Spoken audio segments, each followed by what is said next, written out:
landscape at the moment with so many conservative politicians talking about rolling back women's rights. And it's fair to say the men we are putting on a pedestal as a society, sadly, are some of the most terrible ones. And it's not surprising Gen Z men, who just like most Gen Z people, regardless of gender, are disenfranchised and they're more susceptible to more extreme messaging. It's not surprising they are revering these figures, especially when they have been successful in more traditionally masculine pursuits like, you know, fighting or business or whatever. So I want to talk about all of this today just because Gareth Southgate, who used to be the England manager, the England football manager, he spoke about this, and I thought he made some good points.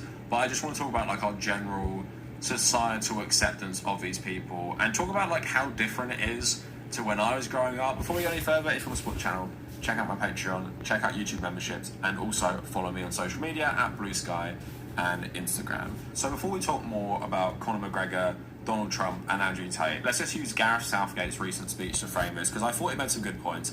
The headline was sensationalist. I actually posted on Reddit a breakdown of what he actually said relevant to the headline.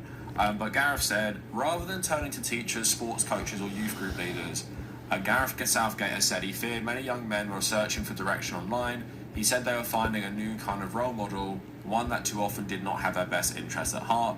These are callous, manipulative and toxic influencers whose sole drivers for their own gain. They willingly trick young men into believing that success is measured by money or dominance, that strength means never showing emotion, and that the world, including women, is against them. Too many young men are isolated, too many feel uncomfortable opening up to friends or family. Many don't have mentors, teachers, coaches or bosses. Young men inevitably try to handle whatever situation they find themselves in alone.